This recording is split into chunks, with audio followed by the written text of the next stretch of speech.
Welcome back to Public Speaking for Success. We are now up to video 5, which is visual aids. This is usually where everyone starts. The key to working out which visuals to use is to start with your strategy.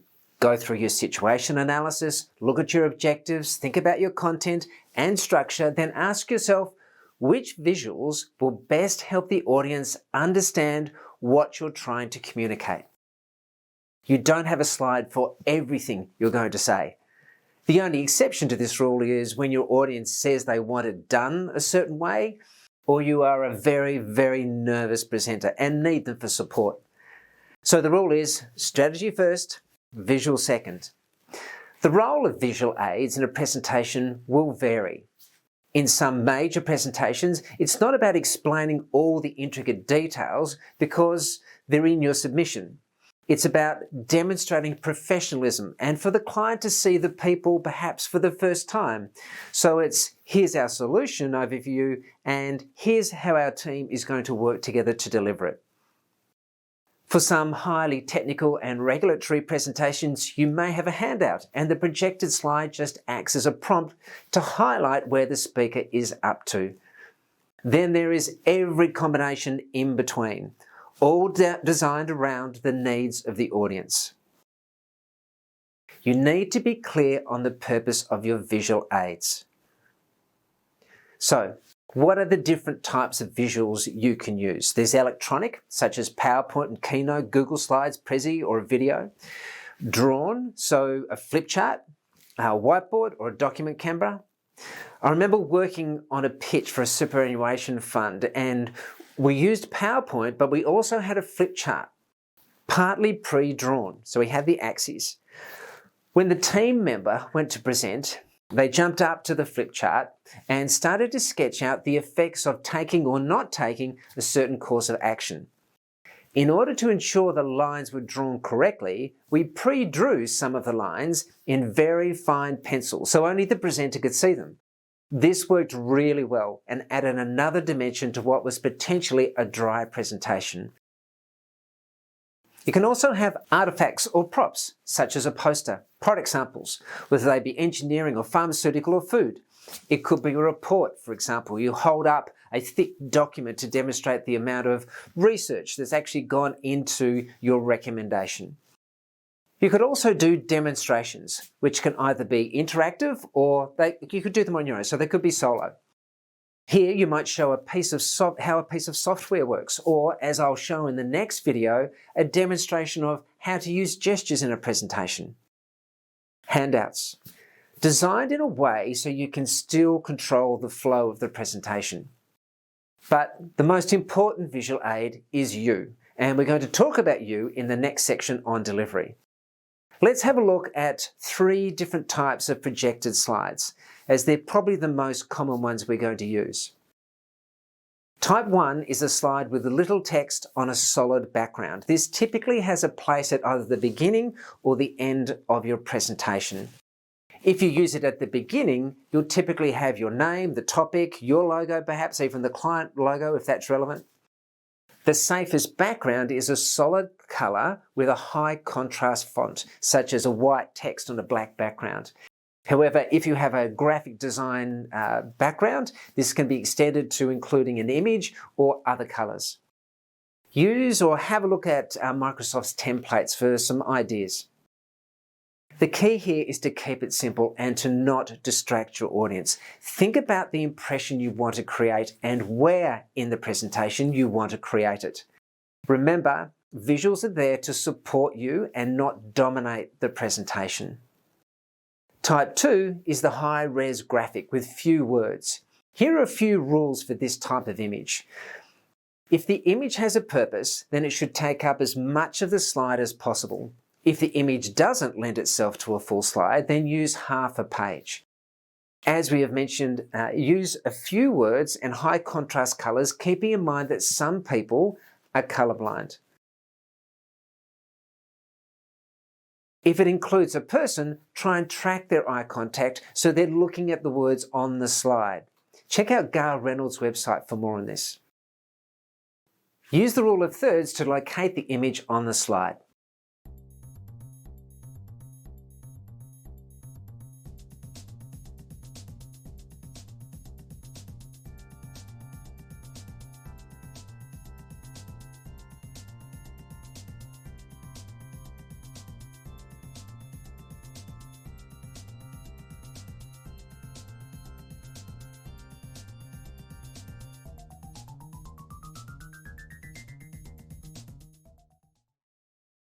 Next is the slide with a lot of detail. Typically, this will be done as a handout. However, it is possible to present it as a slide. If you're going to do that, here are the rules.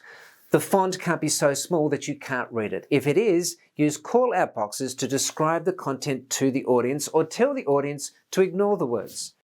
Make charts simple to read. I don't use 3D charts and lots of colours. Keep them simple. Use builds so that you can reveal portions of the slide one piece at a time so the audience isn't overloaded with information. If you can't use builds, then use this technique. Introduce, focus, conclude. For example, say, the next slide is very busy, but I just want you to focus on the third column. You then put up the slide, discuss what you want to discuss, and then conclude by summarising the main point of that slide. Here's an example of a complex slide. You'll see here we have a heading and then slowly build with the reveals.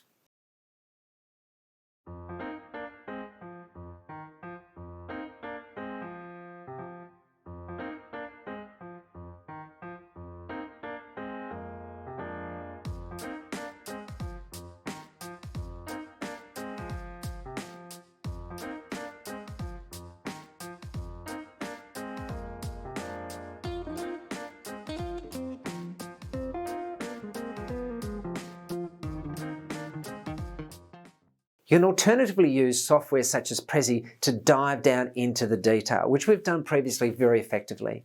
Another approach may be to put up the whole model to start with so people see the big picture and then go back and reveal it piece by piece. Typically, if you're going to do this slide, this may actually be the only slide you're going to use for the majority of your presentation. So people have time to digest it and interact with it.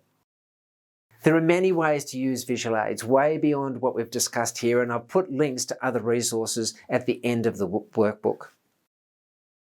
Another way to think about visual aids is on the screen in front of you. First, to determine whether the visual is more technical or less technical, and then whether you want the visual to be more or less dynamic. Typically, the more technical, the more likely you are to use a handout. However, as we've just described, you can make this more dynamic by doing a reveal, or less dynamic by using a handout. If it's less technical and you want the visuals to be more dynamic, you can use images or even a video. Remember, when presenting, make sure the visual has a purpose in helping the audience understand what you're trying to communicate. So what are some of the other ideas you can use to help get your message across? So here's 10. If you're using a graphic in your presentation, make sure the graphic represents what you're trying to communicate.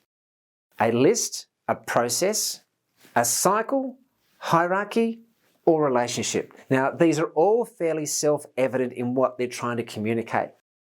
You could also use a pyramid to represent foundational steps, or a matrix to represent the interrelationship between variables. Also, think carefully about colour and the impression it creates. Use the templates provided by Microsoft, Apple, or Adobe to craft your colour schemes. We spoke about backgrounds for the opening and the closing slides above, but when you get into the core of the presentation, we want the background to act like a piece of paper, so blank, not interfering with the content of the slide. So with fonts, use sans serif fonts, so fonts without the little feet. It makes it easier to read. Also think about using a font that has a family, such as Helvetica, for example. It has a normal, bold, and italic or oblique types. Be consistent with your design style. In this course, I've tried to be consistent with the design of the graphics and the fonts used and the colours used. Text-heavy slides can be mind-numbing for the audience. The audience can either read what's on the screen or listen to you. They can't do both.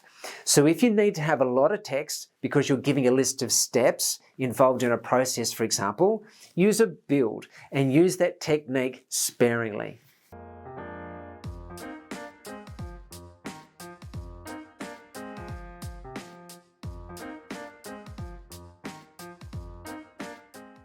If you're using charts and tables, make them one-dimensional, not three-dimensional. Use only the relevant information and make it big enough for people to be able to read, and highlight key points by using arrows or highlights or call-out boxes. If it's a long presentation, use a navigation slide which highlights where you're up to on the agenda. This may be a graphic or an actual agenda slide.